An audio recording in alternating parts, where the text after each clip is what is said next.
Hey, everybody, and welcome to the Rabbit Trail Podcast. This is episode number 129. 129. Did I just say the exact same thing he said? No. Okay. Yes, you did. You said 129. And you I said 120. Yeah. Oh. So that's why I keep changing it back to 129. All right. Well, anyway, so You if said you asked. Okay, wait. You're now completely I'm confused. now. Don't add when an we first and. started doing that, you would say episode 129.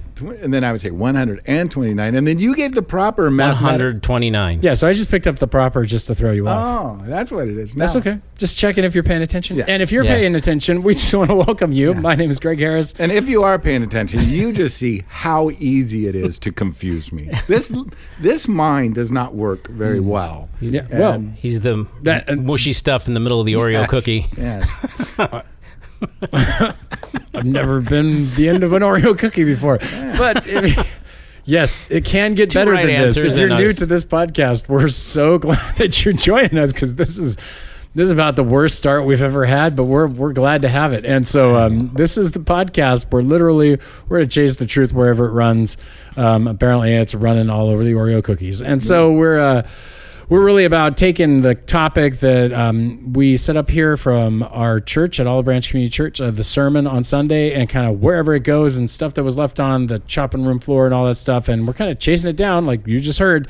And so if you're new with us, welcome. My name is Greg Harris. I'm one of the rabbit chasers here. And if you're a regular with us, we're glad you're still listening. All right. So anyway, I'm just, Hello. my fellow friends are going to say hi here. Hello. My name is Stephen Oldham.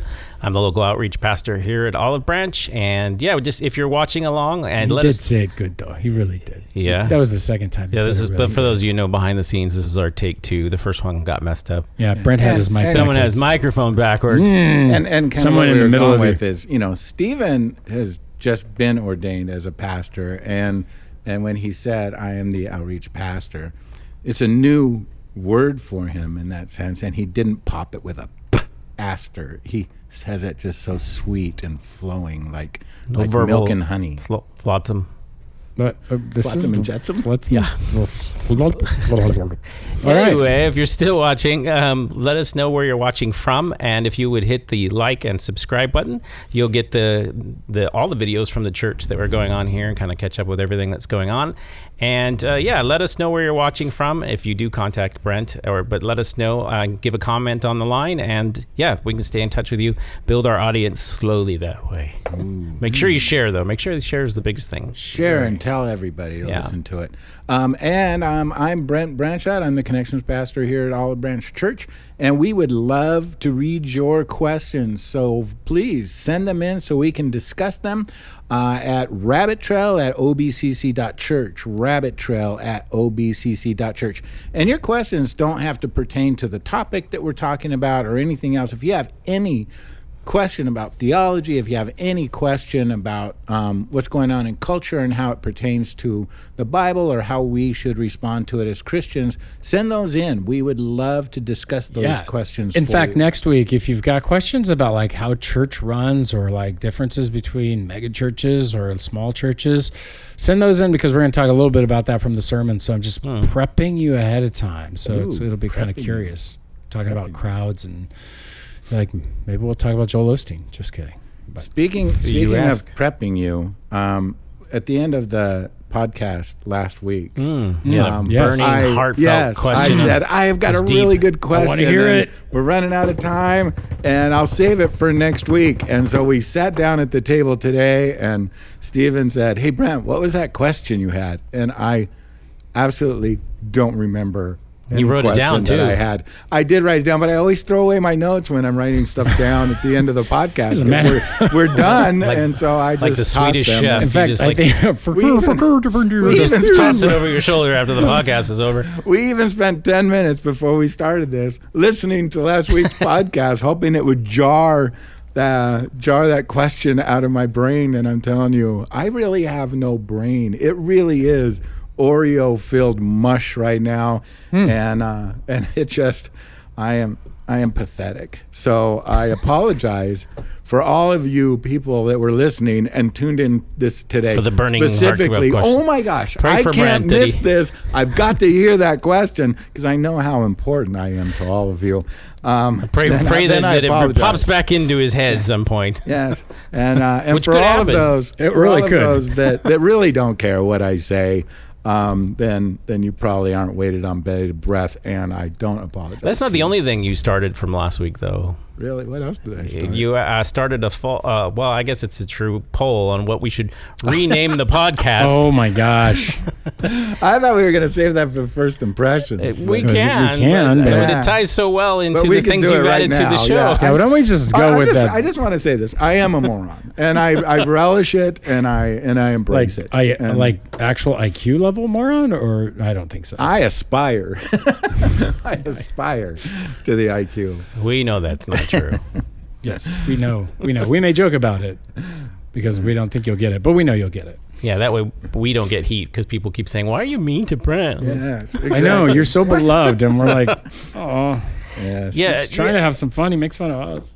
The next segment we normally do is deep dives into the dark side of the internet or first impressions, but they're all about what we just talked about.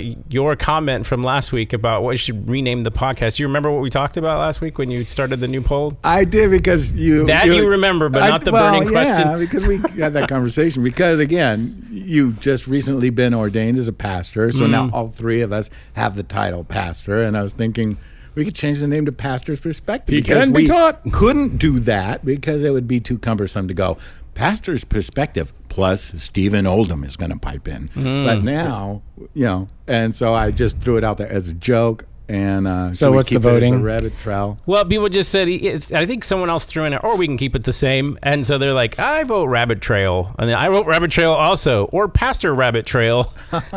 And then I always will, I will vote to stay Rabbit Trail podcast. And those are the only 3 comments we got this week from last week on the internet. Two things then. Number one, because you guys spoke loudly and boldly, we will keep it the Rabbit Trail. Number two, there was really no intention to even consider changing the name. I think you even said that last so week. you did win, and we Golf clap again. Yeah.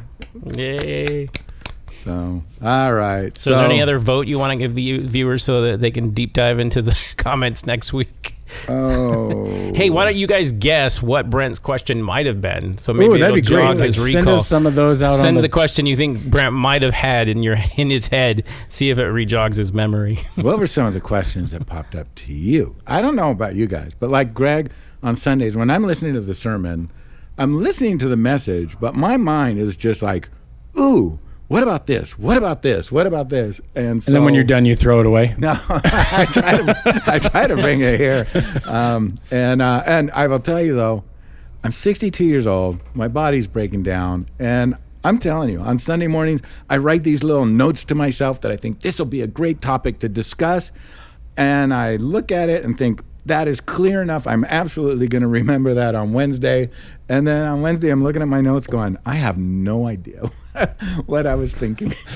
Oh, the joy of being Brent. it Life is. is Now- bliss, and there's ignorance is wonderful. Now I want to read your notes to see how obscure they are. Yeah, Oh, seriously. They are pretty obscure. They're pretty You write your own worthless. personal shorthand that even you don't understand. Yes, which I just got a little tablet now where I can keep notes and Where keep them you can organized. scribble more things that he Then he can't throws read. The that in problem the is I garbage. can't read my own writing anymore.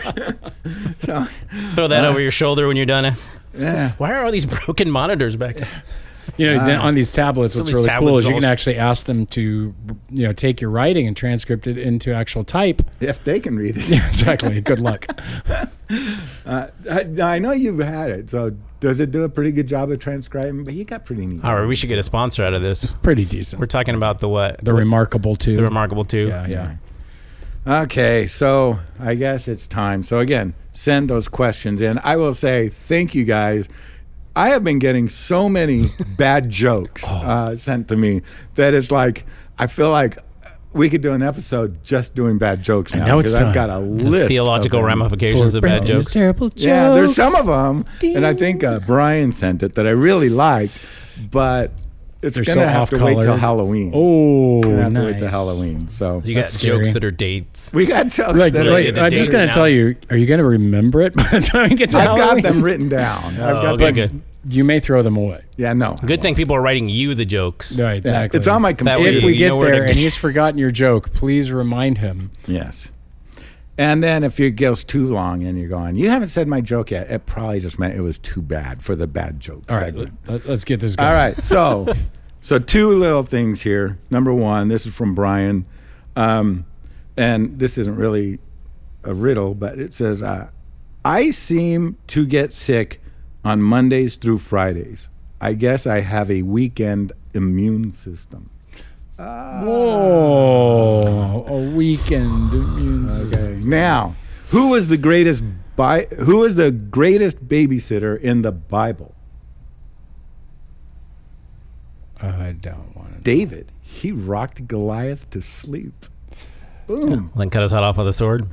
Yeah, and then cut his head off with the sword. So That's not a good babysitter. I know that's the best he's babysitter. really not the best babysitter, but That's there the you go. precious moments thing you'll never see. Yes, exactly. Little David holding up Goliath's head in the precious moments art style. All right. With the very victorious. Yeah. You don't see the judge's book of the precious moments. Or the Genesis book of Lot and his precious moments. Yeah. Wait. Oof. Oof. All right. Híjole.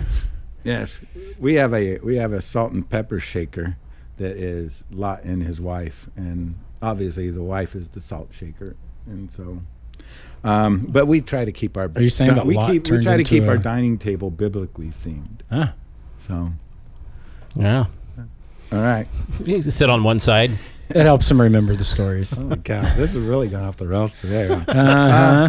All right, so This is so take again, two. we are in the book of Mark. We're going through the series called Follow Who, and this one was the Giver of Rest. Follow who? The Giver of Rest, and that would be Jesus, the Lord of the Sabbath. Glad you remembered that one. Yeah, baby. And then and so I thought that it appropriate to wear this shirt today as we're talking about this. Just in the idea that I've heard from success books and leadership books that you dress for the job that you want, not that the job that you have. And I want to be on permanent vacation and permanent rest because we are talking about the Lord of Rest. Permanent rest? Like, you want to be dead? Like, Well, I will say, people talk about death as being a bad thing, right? But when you're dead, you are in the presence of God. How could that not be the thing that we're all yearning for? So in one because sense, he gets to tell us when that time comes. yes, I know. In one sense, yeah. I want to be in the presence of the Lord forever and ever and never grow tired and never grow weary and never have pain or sorrow or disappointment in my life. But that you do know that heaven's filled with work. That's fine. But Because, like that's a good question. We didn't plan for this question, but I think it's interesting because you brought it up. What do you think the difference is between vacation and biblical rest? Depends on who you go on vacation with. yeah. But that's a real question. Like, we think about it, how we conceive of vacation. Not trying to like deflate your excitement here or nothing. You're but not. What do you think? Like, what do you think if you were to ask somebody like, okay, like, I'm going on vacation. Isn't that like a Sabbath or what is that? What's the difference? A sabbatical, I mean, we have these different terms, but what do they mean? okay, so 2 points to that question for me. I think you were more the expert on vacation than I Yes, am. that's why we're asking. Would you please enlighten us? Okay, when I think of going on vacation, when I think of being on vacation, it does, although there's that aspect of just you're relaxed and you're in a luxurious atmosphere, hopefully, For some people. For me, things are being taken care of for you, and you don't, to me, it's about really just focusing on the important things. Like, me and my wife are going and we're focusing on our relationship and building relationship and enjoying each other without the stresses of time constraints and having to be there and having to do tasks and Having to go on a date and having to. and so it's really just that time of just our time is ourselves, right? And which brings me to when I think about heaven as well, where I do believe that, work is not part of the curse. Work is kind of what we were created for. So work is not going to not be part of our eternal lives. But I do feel that commerce is going to be done away with to a certain degree. So it's not like you have to punch this time clock and have to be there. And if you have something more important to do or something you deem more important relationally or otherwise, you can't, you don't have to go, no, I don't have time for you right now. I got to go to work. And so I feel like that is the difference with vacation and eternity. Because I just feel like, I feel like me and you hanging out, and it's like, let's go here and let's go do this and explore this. It's not like, well, we got to be back Monday because I got to go to work. I kind of feel like working, kind of like even in the passage you read today, working could be just, you're picking your fruit, on your journey somewhere and, harvesting and stuff like that. What say you? Oh, Stephen, your thoughts? So reword the question to me again. I just was asking, what do you think the difference between the biblical concept of rest and our concept of vacation? I mean, even the words are different. Yeah, I guess what are you vacating? Right. So to me, it would have to do with something like, I guess you're vacating your occupation at the time. But to me, as a Christian, you should be concerned about, I think actually, what is the purpose of your resting, no matter what kind of rest. And so this isn't like Sabbath rest in that sense to me. But there's like a lot of times in the Bible, there was festivals put together and feasts put together through a calendar where people took weeks off. They didn't just take a day off sometimes, And so the idea was that you gathered for a purpose. And so I think if you're vacationing, you should vacation for a purpose. It should be to rejuvenate, reconnect with your family, enjoy a new culture, grow. I think you should never just vacate your mind. You could do things that I think are enjoying the fruit of your labors, enjoying the fruit of other people's labors, experiencing things, taking new things in. And even if that means like resting your body so that it's up and able to move around and go back to work, that would be, to me, different than a vacation, I guess. That'd be like a staycation where you just go somewhere to sleep. Like I wouldn't want to go to like Europe to just sleep. That'd seem like a waste of money. Yeah, how many people will come back saying, I want a vacation from my vacation. Like I'm so tired from my vacation. And it could be an activity that your family does, but I think there are moments in life where I think vacations are not restful. They're also sometimes stressful because you feel like you're doing it, you're making it happen, you're not enjoying where you're at. So I think there has to be a purposefulness to just attaching and relating to people and the environment that you're in, instead of always having to do all these things and then you check them off your list and now you're like, I've enjoyed my vacation. Right. I mean, which is very American to me sometimes. Well, I think of like the advent of bucket lists, right? So bucket lists are the things you're going to do on your vacation. That's almost like you've turned vacation into a task list that you have to get done, which is the opposite of what Brent's saying. Brent wants this free flow and do whatever you so he has no bucket list. Not true. To me, a bucket list is something that you would dream, like you would absolutely love to do. And it might even be a little on the unattainable scale, But I think that, so this is getting closer to why I think our American vacationing is broken compared to biblical rest. Things like bucket lists, these kinds of things can play into my status, my power, my capacity to do things. Look, I mean, the concept of rest in the Bible is something that can be applied regardless of your socioeconomic standard and regardless of where you're at. And there are people in this world who aren't going to get, quote, a vacation, but they can have biblical rest. Yeah. And I think that's the critical part because in the Roman time period, you didn't get a day off just because you were like, I'm a Christian now, I get a day off, I get rest, or I'm Jewish now. No. I mean, hey, that'd be really cool if that's like how it worked. And there'd be a great reason to become Jewish, right? I get one day every week off. Wow, this is great. But like, I feel like while I think vacation is a great benefit, don't get me wrong. I do think we, like you said, it's about our time and our priorities, which is, again, is the opposite of biblical rest, which is like we shouldn't be doing anything on I'm not God. I'm not in charge anymore. Like this is the hard part for me to kind of figure out, like, okay, this is still about being with the Lord. This is still about honoring the Lord. This is still about, if he said, don't do that, and it was on your bucket list, would you not do it? Like, would you be willing to stop if the Lord was like, that's not something I want you to do. You can say that for heaven. I'll have that for you at another time, or something like that. I'm just giving out like hypothetical challenges because I do think that we dishonor work in some ways because we've turned it into such a laborious.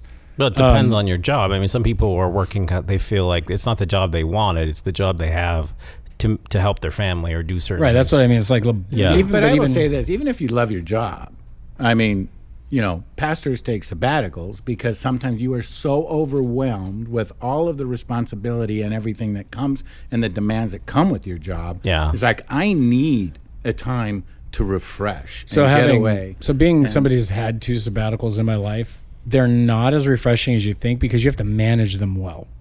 And look, it's very easy to not manage a sabbatical well. That's a lot of time, and you can fall into a lot of just bad habits or not getting the rest you actually should get, like sleeping, because you're like, I got to finish all my house projects now, or I got to do all these things, and I got to take my kids on great vacations, or I got to write a book, or and if it's looking for, like, the bottom line is that you can't even have a sabbatical where you don't do something. You've got to have. But work. like, say you're sabbatical, and it's like, I got to write a book.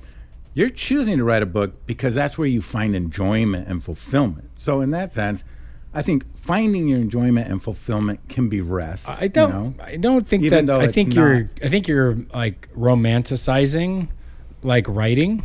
I think there's a point where it's just work. No matter whether you love it or don't love it, there's a point where we love our jobs. Like, let's be honest, we all three. Okay, well, I love my job, and there was no amen. I'm all alone here, so I love my job, and like sometimes it's not. It's like it's hard to go away from it. It's hard to go and spend a week away because you're like, oh man, I really enjoy what I do, and I love that. But then at the same time, there are times where I really love my job, and it is hard. It's laborious. It's difficult. I've got to make hard decisions. I got to get that sermon done, and on top of 17 other things or whatever.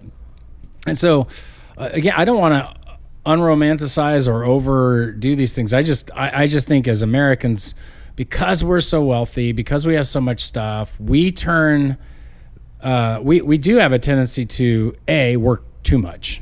On one side, there's a whole group of people that are like that, and B, a whole group of people who don't work enough, and both of them are complain about their tiredness.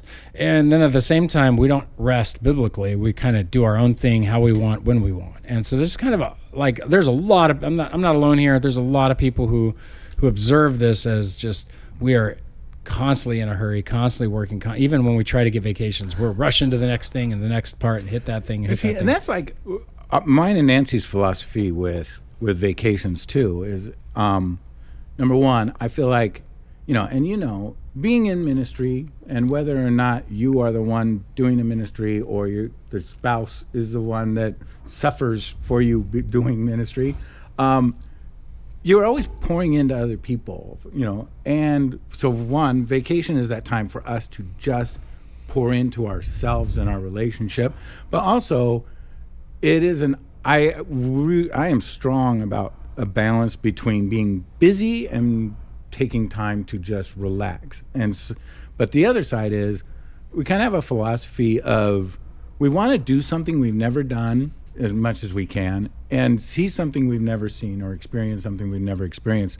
And so most of my bucket list things have to do with the wonders of God. I mean, like one of them would be being engulfed in the northern lights and I just can't imagine from a spiritual standpoint how amazing that would be to just see this radiation beauty, shining, falling down. Oh my gosh, just how beautifully creative God is, And so some of the other ones were, go to the Galapagos Islands. I can get you a VR set. Where it's kind of untouched, but now that I'm getting older and it's harder for me with back problems and stuff, I don't ever think that one's going to be fulfilled on this side of eternity, but, I would love to kind of go there where it's just kind of an untouched area, and just see what God's creation looks like before man came in. Totally curious what Stephen's thinking right now. I wouldn't want to touch anything there. I'm just thinking it's untouched for a reason. Yeah, there's a lot of bird poop on those rocks. There's like Australia was untouched for a large portion of the Earth's history. There's things that will kill you. It was touched. That's just why nobody Nancy, survived. Nancy would never. I would love to go diving on the Barrier Reef, and Nancy Everything just like, Australia wants to kill you. To go to Australia because everything that can kill you lives there. And so it's like a Galapagos, the place where things were by themselves. You're like, I don't think I want to touch anything. Yeah. But part of it is, and that's one reason why Nancy and I took up scuba diving 10 years ago, was just to explore an aspect of God's creation that we have not been able to explore. Oh, that just sounds like work. I'm just kidding. Yeah. It can be. Well, it sounds expensive, is what it sounds like to me. It depends on but what it's a bucket list, right? If if you're on a cruise or you want to go diving, then it's like $150 a piece to go diving, and it's a whole afternoon. It's real cheap to do it off the coast of California. If you So I mean, it's not that, but I mean, it is for a lot of people. I think that's my point. Is again, how do you rest if you don't have the resources? Right. What does it really look like? Because it's not vacation. I think that's what I'm trying to say. Is like I don't think we can equate vacation with biblical rest. They're not. They can coincide, but they are definitely not the same. One is a luxury for wealthy people in many cases, and the other is what all humanity can have. And I have a tendency to get into this because I do believe the Lord gives us things that all human beings, no matter where they are, no matter what culture they're in, no matter what they're facing, can enjoy and need and actually have. And so biblical rest, in my mind, is different from vacation because vacation is that concept of vacating. It's like we use the word amusement. I'm not going to think. And to entertain is to like, I'm going to ponder something in a different way. Those are different things, and we mix them all together, from vacation to holiday. Like holiday at least meant you're taking a holy day. It has a background of the biblical concept of taking... Holiday is spelled with an I, not a Y. I understand. Okay. But it's this concept of taking sacred time, right? And it's been messed up in Europe. They just holiday and vacation are pretty much the same concept. But I do like that we're trying our best to have holidays where our holidays are like, special days of the year, but not go take a holiday where you're going to take holy days off, sacred time with God, and give that to Him. And that's really where I was kind of going with that, is just kind of like, it's interesting that when I think of rest, I've been on enough vacations, I've been on enough things, and I love it. It's fun. I like traveling. It's a modern concept. It's not ancient by any stretch of the imagination. Like, remember, people pretty much lived in the same few square miles that they grew up in. You didn't go like, we're just going to go visit Rome. Like, Paul's crazy. Like, Paul is a unique individual in the world who is going to travel all over like that and keep coming back, doing missionary journeys. That's unheard of kind of stuff, unless you were in a military context. So, which is what they were stealing it from. And so it's just this fascinating reality that we have this ability to travel and do all these things. And so then that leads us to take time as ours. And I can remember there's a Screw Tape letter that Lewis gets into. He talks about how one of the deceptions of the demonic is to make them think that time is theirs. Like somehow you own time and you can control time and it's your time. It's like, ha ha ha, they're so funny because they don't even see that time possesses them, that they are owned by time, that time is and that actually the Lord is the Lord of time. And so to take Sabbath is to remind yourself that I'm not in charge of my time.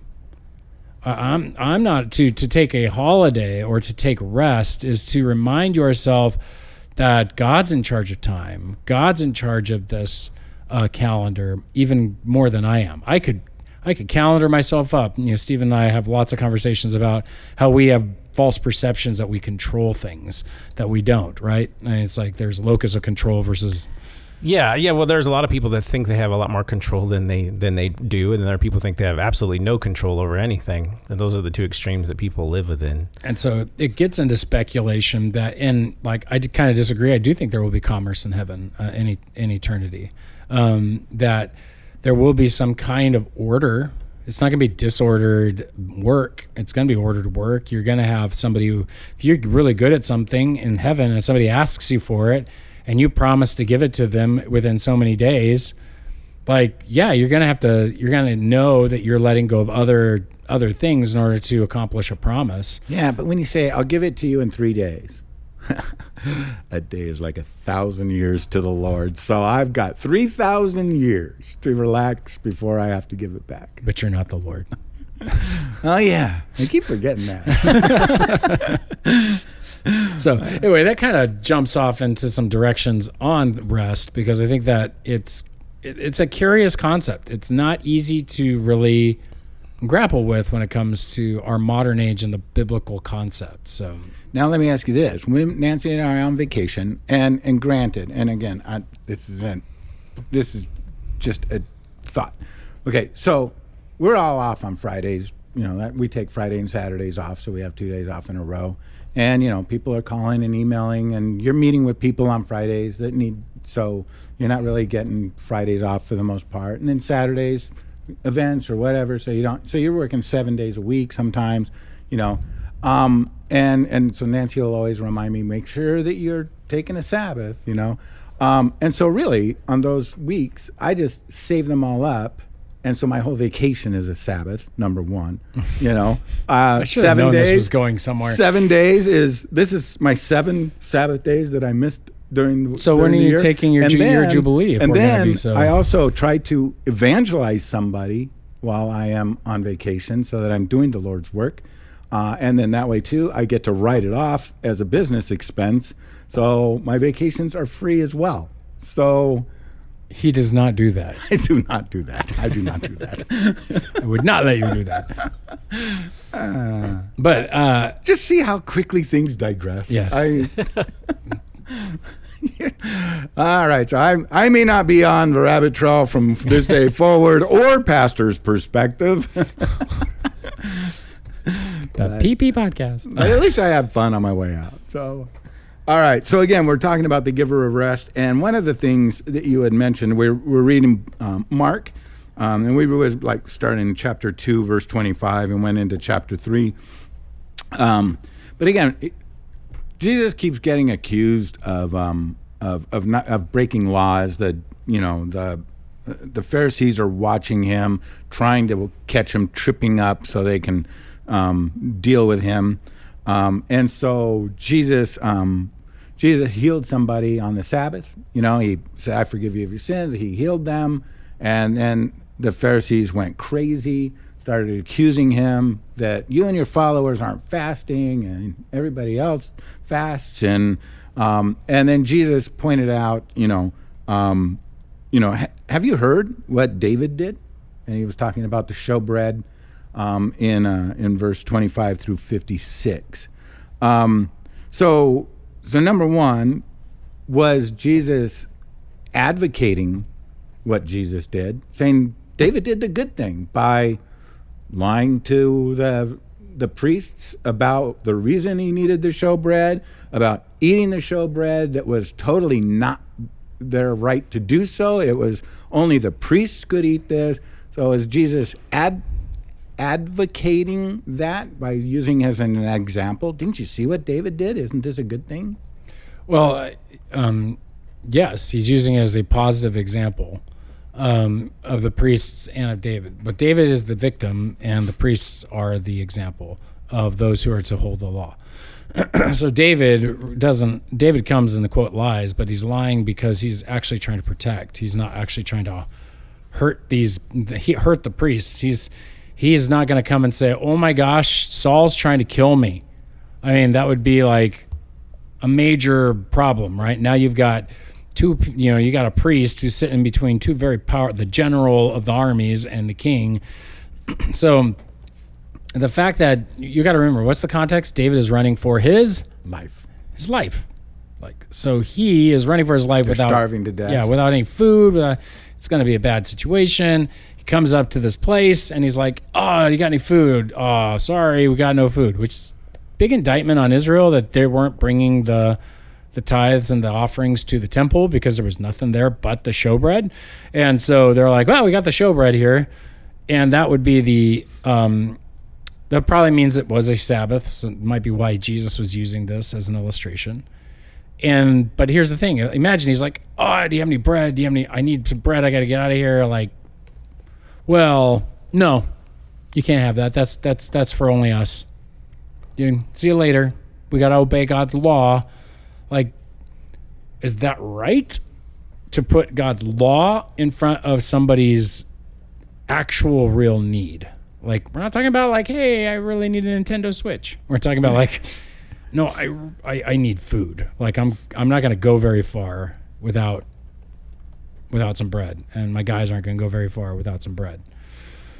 Which, who knows how many it was, whether it was a couple people with him or whether it was a couple attendants or 1 or 5. We're not sure. I even wrestle over whether 1 Samuel is saying, yeah, there were guys with him, but the implication is there. It's possible. So, but I do think Jesus is making clear, like, hey, the law doesn't get in the way of genuine need, and you are aiding someone in genuine need. What do you think, Stephen? Yeah, I think people often get confused between keeping the letter of the law is keeping the spirit of the law. And I think you can keep the letter of the law and break the spirit of it. So the idea behind the spirit of the law is, what is the purpose of the law? Why was it created in the first place? Why do you have showbread? And it's a communal meal with the Lord. It represents the 12 tribes of Israel. It was supposed to be for their well-being.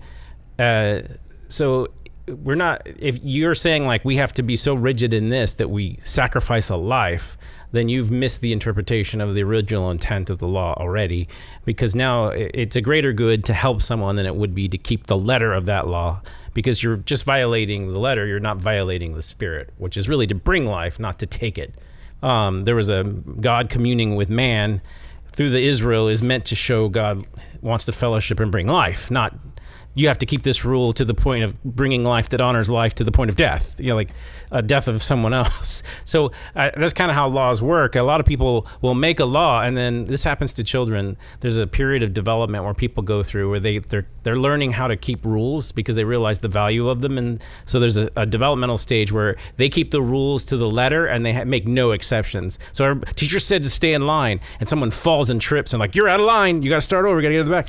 Yeah, that kind of mentality is, well, the purpose of having that law so everybody stays in line and treats each other fairly. It's intended to keep people in line, not knock them out unfairly. The unfair practice oversees the fact of the purpose of the law. The line was to keep everybody together and help each other. And again, I don't know if it's this way for most new Christians, but I know it was for me when I first gave my life to the Lord. Because again, I didn't grow up in a Christian home. But when I gave my life to the Lord in high school, when I really gave my life to the Lord and I was on fire for God, I was very legalistic. Yeah. I mean, very rigid about, And you're trying to learn. Matured, I kind of let go of some of that rigidness. But part of that I do feel was important for me in my spiritual growth, because it reined in a lot of things that. Well, that's what Paul would say. That he would say you're the weak in faith, and then there's the strong in faith. And really, there's nowhere that the Scripture's trying to tell you stay weak in your faith, right? So some people wouldn't eat meat at the temples. Or some people were worshiping on the Sabbath. And what he was saying is basically, when you have a conscience that makes you feel like you're sinning against God because you're doing these things in these days, then obey your conscience, but know that you're weak. And the problem is, as humans, what we want to do is we want to go, well, I worship on the Sabbath. Instead of seeing it as like a weakness, like I can't worship on any other day and be okay with God, that's a real weakness for me. I turn it into a point of pride and like, all you people are worshiping on other days. Like, no, you should worship on my weakness day. It's like really is what's going on in that passage. And the same thing is like, now he's not, so he doesn't say go dine in idol temples. He says that's not a good thing. But there are lines. But what he is saying is that some of you can't even eat the meat that was bought, and because you knew it was offered to a Buddha or something, and you're like, I can't eat this. It's like, well, pray over it and bless it to the Lord and go ahead and eat. That's what the strong do, but the weak can't. So he's like, okay, well, don't eat meat in front of them then. I won't even eat meat again if that's what it's going to take to help them not do it, because I love them. But at the same time, don't think that you're superior because you don't eat meat in the temple. Like, what? That's weird. No. Why are you boasting? The Message Bible says, Paul said, I will never eat meat again if it would offend them, except when I'm on vacation. Then I will. Way to bring it back. No, I think it's an important conversation because I think there's something in the human heart that feels like if I check these things off a list, I'm okay. And I think that's not the intent of the Torah. The original law was meant to be meditative anyway. Why do these laws? Why were they made? Oh, they were made because we sinned. We probably shouldn't sin. What is our heart condition? They always point back to an evaluation of the human condition in relation to God. And the law is supposed to teach you something. It's not to just be kept. If you keep it apart from understanding its intent, you're devoid of the relationship that it requires. And that's what we do with any law. So people say, well, you can't violate a law. Well, what's the purpose of the law? And so people need to be able to ask questions. What is the intent or purpose of this law? What is it meant to do? What are its limitations? And that's always how we've done law for a long time. But now it's just on whatever I make it feel. So now you're not trying to seek the truth of the law and its intent. You're trying to get over or around it by coming up with an obstacle for it, saying, well, and that's kind of what the devil does. He comes and goes, God said don't eat of the fruit in the garden. He's like, did he really say that? Like he's the trees you can't eat? All the tree, so he's trying to get you to think in a different direction away from the intent of the law. The intent of the law wasn't just to follow this tree ardently. It was really to be in relationship with God. And that relationship would break if you don't understand that he's your Lord. And he's coming along and saying, let's really question that. And you have to be able to answer those questions with what you know of Scripture. And that's what the deceptive part of law is. The other part is the part that I think that people don't want to do in Christianity, because I think sometimes people really like black and white answers. And that's not how a lot of the law was determined. All the elders would get together and go, okay, this is a unique scenario. We have several laws here that are in play. We need to say, what would honor God the most with my experience knowing God and my experience with meditating on Scripture? And they may have to come up with a new approach to something that's been presented to them because it's a new scenario. And they would base that on the principles of God's mercy, his kindness, his judgment, his fairness. And they would say, I think this decision would make us honor God. We kind of want to remove that hard work and then let the laws do all the heavy lifting. And Jesus like, it's never going to be devoid of evaluating your heart condition. And you cannot do it apart from me in relationship. It's not going to go well. It might go well for a while, or as much as you honor the concepts, that's great, but you're not honoring the relational aspect. And that's the thing I think that the Torah talks a lot about, and a lot of the Old Testament talks about relationship in relation to law. And we always go, oh, we have all this license. It's all cool. We don't need to keep that law. And I'm like, no, you should meditate on the meaning of the law so that you keep the relationship going. And you should meditate on how you're living out those principles, because there's some aspect of the law that's making you honor and stay closer to your relationship with God. Yeah, I love that how Paul, you're kind of reiterating what Paul says in chapter 7 of Romans, where he's like basically going like, okay, if the law is dead and well, wait a minute. Does that mean that it's sin? He's like, no, by no means yet. If it had not been for the law, I would not have known sin. For I would have not known what it is to covet or to have bad desires if the law had not said, you shall not covet. But sin, seizing an opportunity through the commandment itself, produced in me all kinds of covetousness.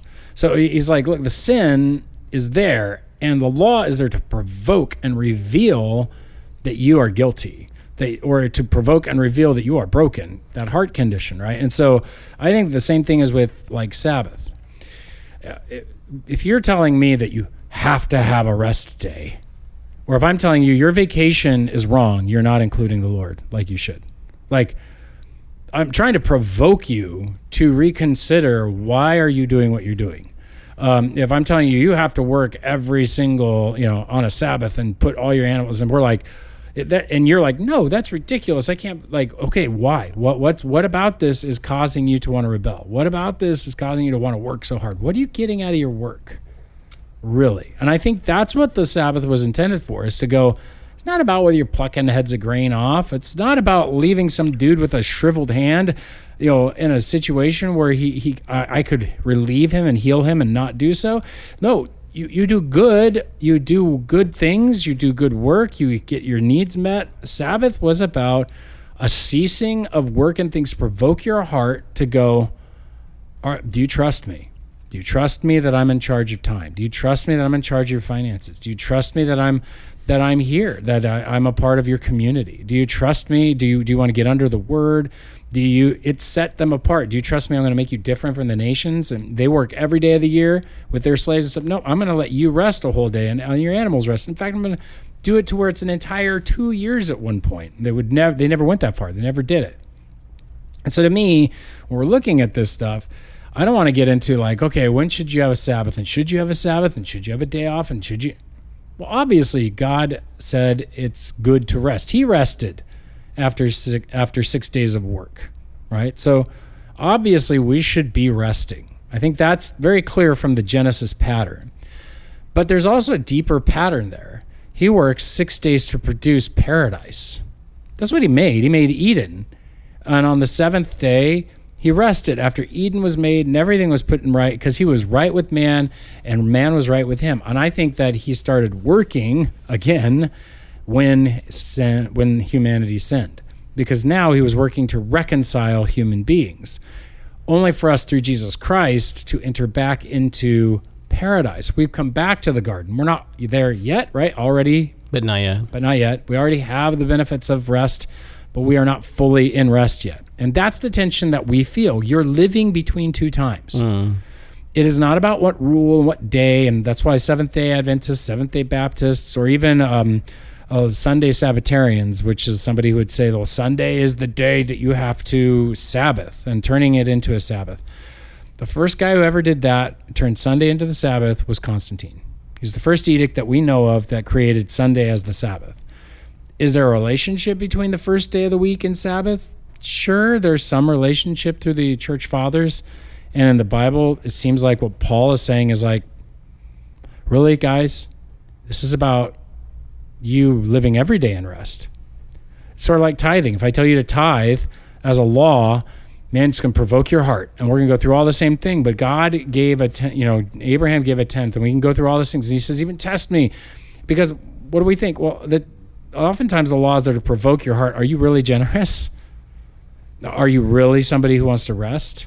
Why are you working? Why do you want to hold on to your money? It's asking you the why question. It's trying to provoke you to think. That's what I think you're getting at. Yeah, I think all laws, no matter what they are attached to a worldview. And you can't separate the worldview from the law. And so the way you evaluate that is, what is the meaning and intent of justice? What is the meaning and intent of fairness? And you look at that, and you should be able to adjudicate whether this law is just or not, or good, or produces good, or provokes people to think in terms of goodness. If you're doing anything other than that when you make a law, I think you're just being tyrannical. Because it's like, what's the intent and purpose of the law? It should provoke, challenge, it should keep people safe. And but it is a philosophy, and you can't devoid it of that. And that's what people want to do, is like, well, we want to take religion out of law, or we want to take religion, and like the whole point of the original law was that it was religious. Yeah, it was a means by which you live, and it wasn't just the Israelites that thought that way. When you have Hammurabi, he's the law. He's the center figure that his religion is based off of, him and his gods. So all of the other concepts are based on their narrative of their view of Genesis, or their view of the nature of human beings and how they should treat each other. That's how most laws are created out throughout the world. They're based on someone's worldview. And the thing about the modern world is we try to think we can base them on nothing. And that's not going to work. Well, we're basing it on our own whims and our NIMBYism, or you name it. Or what annoys us. We're going to make a law because this thing that someone's doing is annoying us. So that's what I meant by NIMBYism. Not in my backyard. You're not going to build buildings. You're not going to have homeless shelters. You're not going to put that business there. Like, we're going to make a rule because I don't want that in my backyard. In the ancient world, it was really, you didn't have as many options. You can't put people in prison forever. They need to produce. And so they were trying to create laws to get them to be reconciled back. So in relationship. I think also this kind of guides us into that consideration. Like, if the law is provoking our heart to the why am I like obviously, like with giving, I said, like, well, tithing is like the baseline, right? You should go above and beyond with the generosity as Christians. That's our aim. That's our goal, is to be generous and just be, you need you need everything. I'll give you everything I've got if that's what you need, right? Same thing. If like every day is a day of Sabbath. Jesus says to those who labor and are heavy laden, come to me and I will give you rest. Take my yoke upon yourself. And it's like this beauty of like, his burden is easy, his way is life. There's this wonder about what he's giving us. He gives us rest because the Sabbath is to provoke, well, why? Why are you resting? Why are you working? And in our staff chapel kind of moment or whatever, we were talking about like all the reasons people work. From getting purpose to getting money, having power, to making sure that they're famous, or, I need to work because like I need to survive or whatever. And that all of these things are mirrored in what our Father in heaven would give us, so that we wouldn't be people who are desperate with work providing for us. But we've entered into rest because Jesus is providing for us those things. And that's a little, it's still gray, but I mean, it's closer to what I think the scriptures are getting to. So let me ask you a question too. Okay, so Jesus and his followers, the Pharisees, are keeping a close eye on them, and there's growing tension going on. And so the more Jesus starts showing his authority over everything, like, and I use the term loosely, but his apostles out harvesting when they were gleaning from the fields. His apostles and his followers were not fasting, as that was, a lawful thing to do. Jesus on, Sabbath was forgiving somebody of their sin, and they're like, oh, how can you do that? And he's like, oh, is it harder to do that or heal? Okay, heal, get up and walk. So, as he's doing these things and showing his authority, the Pharisees resent him more and more and take notice of these things. And so they start nitpicking and being overly literal to the obedience of the laws.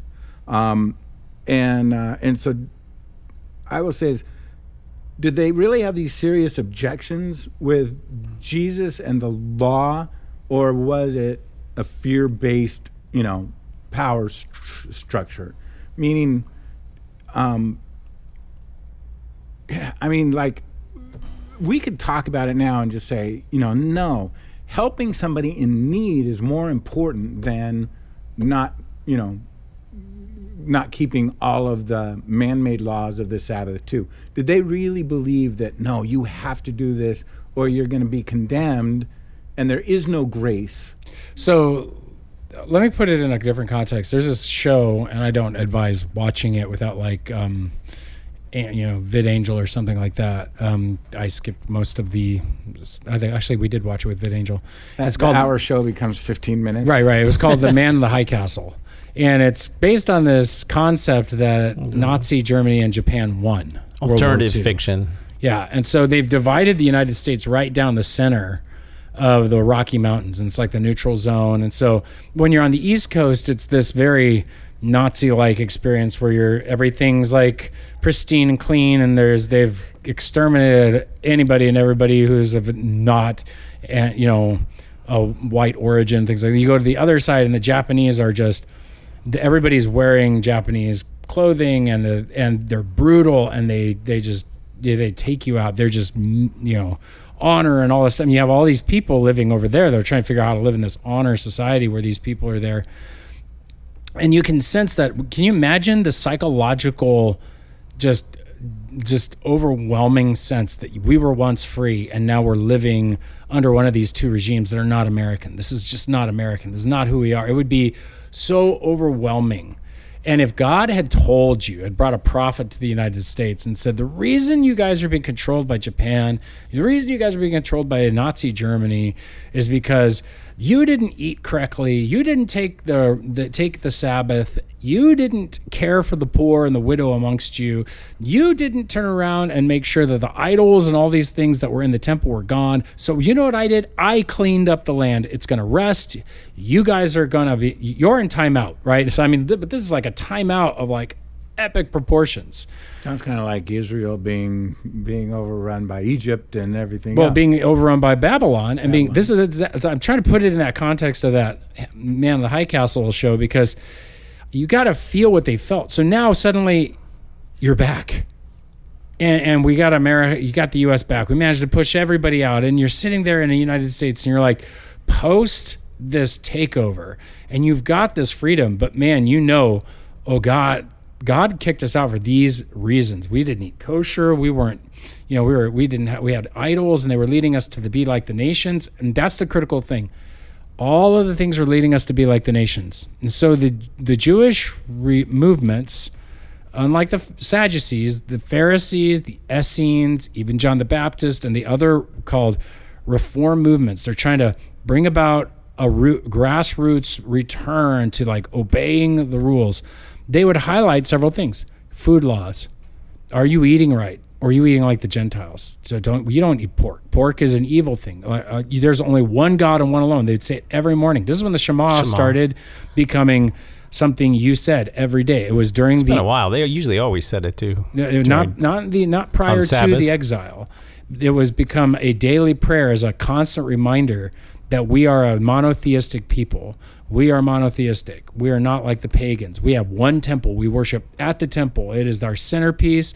We take Sabbath. We take a day off. You do not work on it.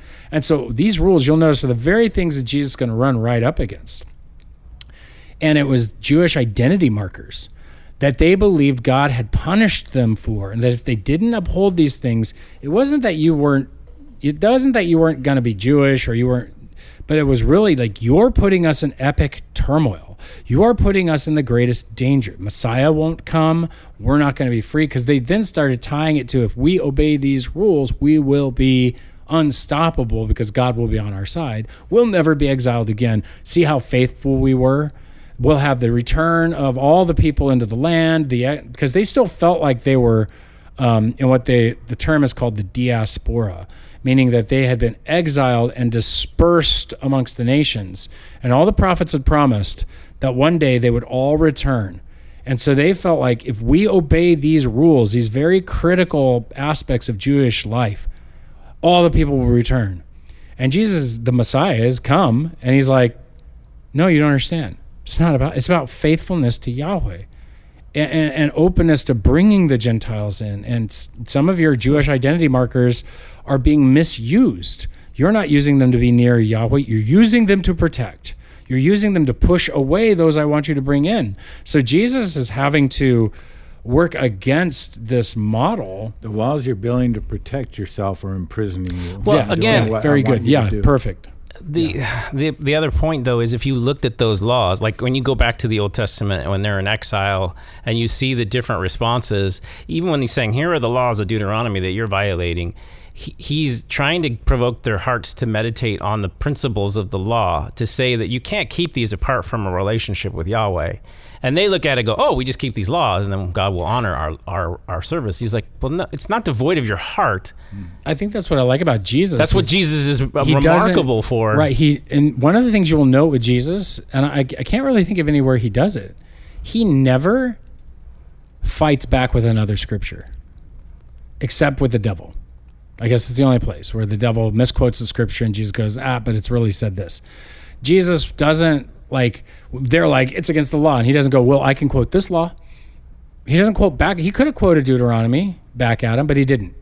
Instead, he goes, hold on a minute. Let me tell you, the story of David. I guess that's quoting back a scripture. But what he's doing is he's using it as a way of revealing the background. He doesn't go law to law battle. He goes, no, let's look at the intent. Here's an illustration of what you're saying is being violated. And he goes back to the heart condition of why that law was made. And I think we would have gotten into a legal dispute. So going back to David and the showbread, and Jesus using that as an example, right? So the priest gave David the showbread. Saul came in and just slaughtered the priests because they weren't supposed to do that. No, he Now, did the that because Pharisees- they helped David. Yeah, and Doeg the Edomite. So the priest at this time, looking back at that, they would go, no, that was the right thing to do, would be give them the showbread, or would they have been too caught up in the law to even see that point? I mean, like today, this is still going on. If you read writings on how they interpret in modern Judaism, why it was okay to take the showbread, there's a lot of jujitsu because they're still trying to keep Judo-jitsu? Yeah, it's Jewish jujitsu because they're trying to keep it as a law. They're trying to say that he really didn't violate the law, and so a lot of your modern rabbinic Is that JJJ Jewish jujitsu? Yeah, I'm making the words easier to say. Tongue twisters. But the idea, though, is like in the modern sense, modern Jews have to keep Torah and they have to keep the laws. And to us, we would say, no, there's a relational aspect that allows you to break some of these things if you're breaking the spirit of the law. Well, in their writings, they would say, no, David really was keeping the law. They were doing something. And so there's all this like legal jargon as to get David off the hook.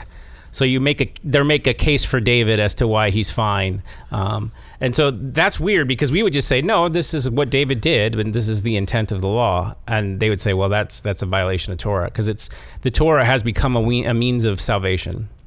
And that's unfortunate because it's never been the intent. Right, and I like to remind us that we don't break the law because the law was fulfilled in Jesus. In the sense that we can break the law. Don't get me wrong, that's what sin is. But what I mean by that is like if we're walking in Christ, you can't break the law. The Galatians is like He didn't what do the away fruit of the with Spirit. He fulfilled the law. Well, what the Spirit of God does is He produces in you love, joy, peace, patience, kindness, goodness, gentleness, faithfulness, of which against there is no law. And so what Jesus does produces a kind of character that lives in the law according to its right aspects. We call this self-governance. It's actually a very deep consideration as Americans because this is why our country was set up the way it was. Because we were supposed to become the kind of charactered people who were in Christ, like in a sense, in they Christ. They don't require laws because they treat each other well already. Because we're already born in that, we have that character. This is why our country has so many laws. One, population increase, but two, it has to do with the fact that people think that by making laws, you're going to persuade people morally. And that's not the case. The idea is that you always have to propagate the meaning of the law along with the making of the law. And that's what we've stopped doing in the modern world. We just don't like something, we make a law, and no one feels they have to explain why. What is the greater good? What is the greater purpose? Also, the law is the first thing we go to stop someone's behavior instead of having a conversation about what's right to do. Or persuasive. Yeah. You go to them to persuade them that this is not good for people. And if they accept, you don't need to make a law. Everyone has agreed to do the right thing. So usually laws come in now when people don't do the right thing and you want to punish them, or you just get annoyed by something. But there used to be kind of, let's get together in the town square and discuss what's good for us.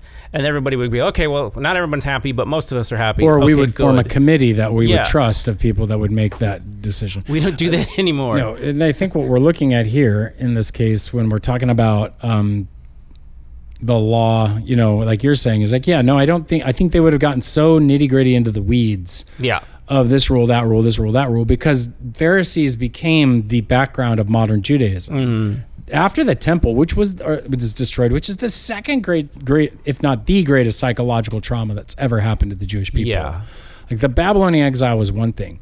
And if they doubled down on their law then, now hey, we lost the temple. Like, whoa, wait a minute. We're really doing something. Most of the homeland. Yeah, we're really doing something wrong here. Like, what did we do wrong? Like, what was... And the argument the Pharisees won over was, all of you Amarets, all of you Jewish people didn't listen to us. If you had followed our rules and done our things the way you wouldn't have ended up in this situation. And the Christians are saying, no, you missed your Messiah. Like the Jewish Christians, and I mean Jewish Christians. Do you mean the people who founded the church? The foundings of the church. We're saying, no, you missed Messiah. He predicted this would happen because we have a fulfillment of the temple. It's no longer needed. We have a fulfillment of the law. Yeah. He will lead us into it. We don't need Sabbath. Jesus is the Sabbath. And what I mean by that is he ends the striving that turned work in the garden into labor after the garden. We're in between times, and there are times you're laboring, and so yes, we need rest. But if in your labor you can apply Edenic reality, what I mean by that is that paradise is yours. What are you missing? So God said, I will give you what you need. I know your needs before you even ask for it. Jesus says, don't even worry about what you're going to eat, what you're going to drink. That's labor conversation. He's talking about work. He's talking about striving. He says, seek first the kingdom of God, and he will add all these things to you. If you're heavy laden with labor, come to me, I will give you rest. If you're seeking fame and power and prestige, he's like, well, our Father in heaven, hallowed be your name. I'm out for your glory. I've been glorified in you. I'm part of the resurrection. My glory is found in Jesus, not in what I'm going to accomplish on earth. What good is it for a man to gain the whole world and yet forfeit his soul? You hear Jesus is using all this language of fulfillment of law, fulfillment, and that he is the landing pad. What the Sabbath aimed at was him. And when we come to Jesus, you enter into an Edenic rest. There were 6 days that God labored, and he created Sabbath. And on the created rest. He created Eden. And now we have come through Christ, who labored on our behalf to fulfill the law, conquer sin, conquer death, so we enter into rest, which is also known as shalom, peace. And now we have that in Jesus. And if we apply it, what I think it looks like is every time my heart comes up to the anxiety of I need to get a paycheck. Oh crud. Do we trust that the Father has provided for us before we even needed it? When we pray things like the beautiful prayer that Jesus has given us, that give us this day our daily bread. I love that it's in the plural. I'm loving it more and more and more as I pray it. Because it means if I'm anxious about how my ends are going to meet, I believe that God has given me the answer in my brothers and my sisters, that he will provide for my needs before I've even asked. If I will go and ask, if I will seek, and when the brotherhood goes out and starts looking, God will provide the needs. I do believe that. He says, ask, seek, knock, and it will be given to you. I believe this is all contradictory to the concept that we labor for our food, we labor for our fame, we labor for our peace, we labor for our vacations. And it's like, you can actually go work really, really hard and work in the rest of Jesus. And when you do that, you will discover that, okay, I'm not working and laboring because I'm out of my worry. I'm laboring out of my trust. It's not fully here yet, and one day I will die, but it will be fully there in the resurrection. But I'm going to labor in the promise of what Jesus has accomplished for me. I'm going to labor in the promise of paradise. I'm going to labor in the promise of production that will occur for eternity. And therefore, I'm going to invite everyone in. And so I kind of picture it as like our main work is twofold. Whatever you would do in Eden, do that for the glory of God and bring as many people with you as possible, right? And that's really the picture. And that's a challenge. That challenges my soul. I mean, there's a lot of needs I know around me that I'm like, okay, God, well, where are they? Meet them. I trust you. Let's find them. And that's scary, but it's real.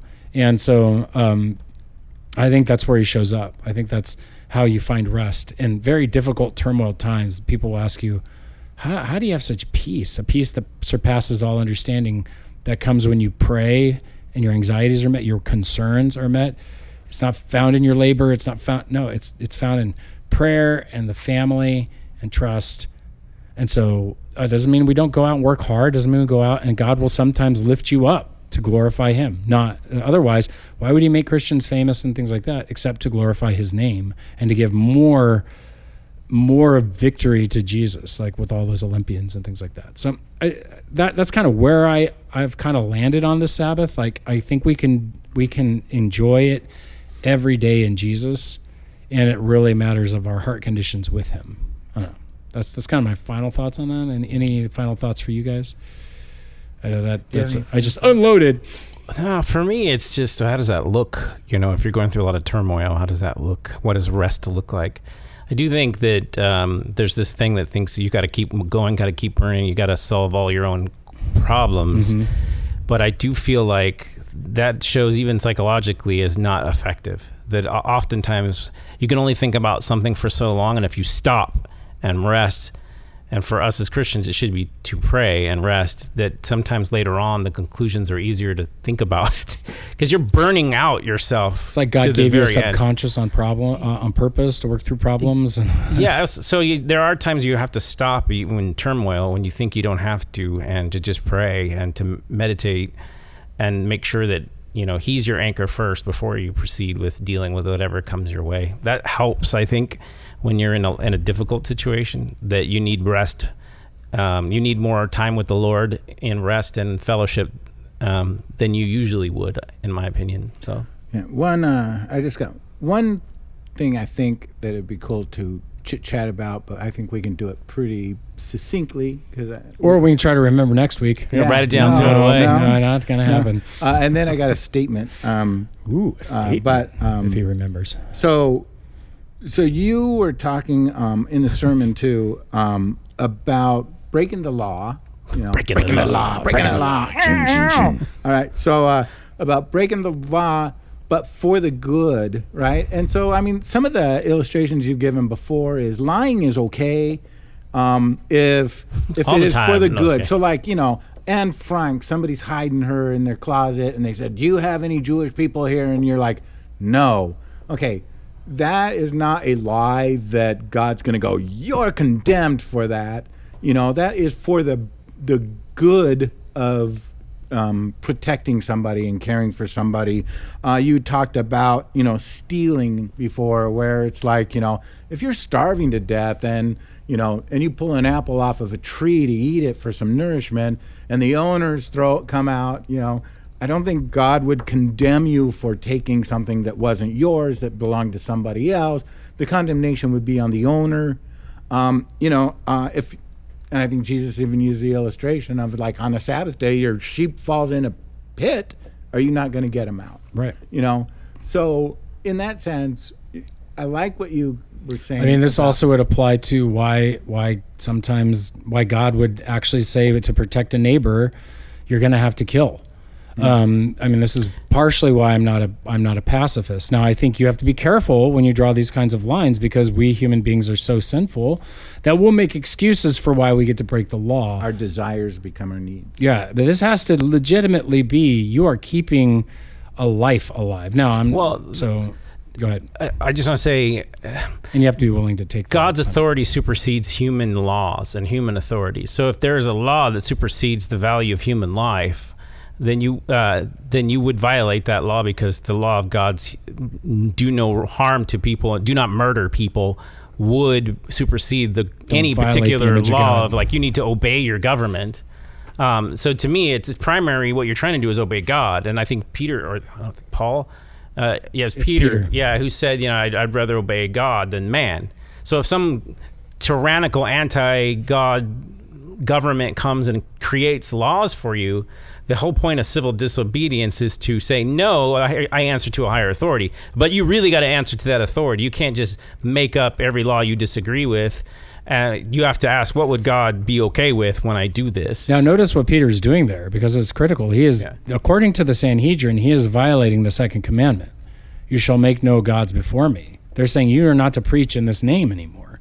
And what does he say? I have to obey God rather than man. You're not applying that law correctly. It's usually what I consider to be an evil law is one that violates the authority and the principles of God. I'm not bound to hold that law in good standing. I can.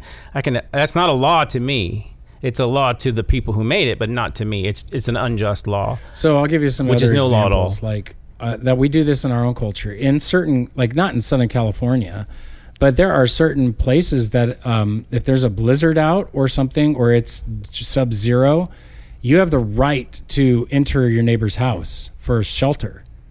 And it's not considered breaking and entering. It's actually considered hospitality. Like, you should consider having somebody in there. Because the no trespassing law is up, that you can't let somebody in when they're in a dire, dangerous death situation? Obviously not. You can enter all kinds of locations to get out of dangerous situations. And so there's that is one of those, like, again, when the need is truly life-threatening, like, I need this to live, I believe that's when God's like, I did not make my law to stop you from staying alive, from staying alive. Yeah, usually most of the exceptions in the Bible, which some of them are blessed, they're actually given in honor. So it's like Rahab is one when she lies.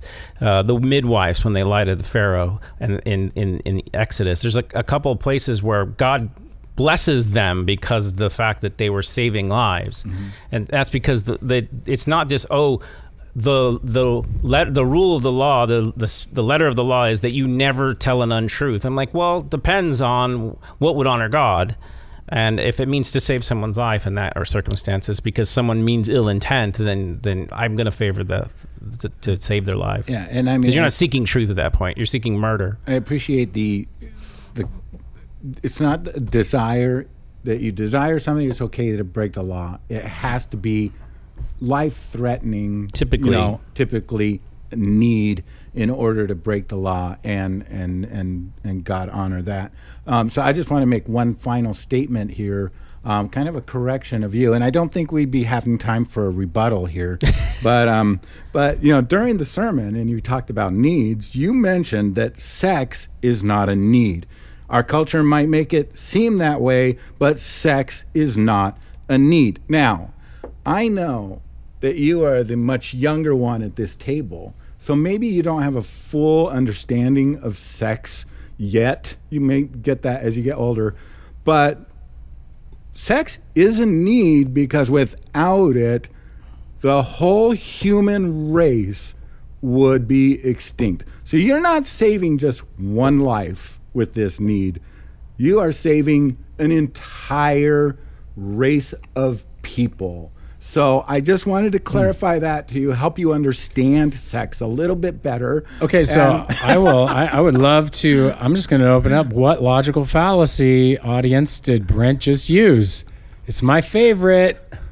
And if you guys can get it right, maybe I'll send you a rabbit trail sticker or a rabbit trail. Okay, we gotta wait till we get a rabbit trail sticker that works. Okay, well, yeah. Well, I'll send you a rabbit trail something because I mean, this is important. That was an interesting point, and I could go off on it, but there is you just held an awesome equivocation. So I just gave it away. So bummer. So anyway, not all of it, but yeah. Well, that was the fallacy. I'm still lost. It's equivocation. So is it a false equivocation? No, just equivocation is using the same word but using different definitions, and you change the word need. You went from an individualist concept of need to a corporate concept of need, and I'm speaking from an individualist perspective that no, it is not a need. In fact, it's one of the biggest deals out there in any kind of like therapy with bad concepts about sex and things like that. Most people who get into bad situations with sex believe it's because I have to have it. It's a need, like water, air. I love the idea that when I say these sarcastic comments, you always have to explain them. Well, this one's important to me, so. But I would say sex is a need for me because, if my parents didn't have it, I wouldn't be here. I wouldn't be able to sign off today. All right. Well, if you have any questions or you would like to correct us, or if you would like to just absolutely just tell us to stop, go ahead and email us at rabbittrail@obcc.church. That's rabbittrail@obcc.church. We really do love hearing from you. We like hearing your guys' comments. We love hearing your guys' questions, even if you don't like hearing all of our answers. But we're glad you're with us, and we hope that you guys have a great rest of your week. And keep those questions coming. Adios. Boom chakalaka. Bye.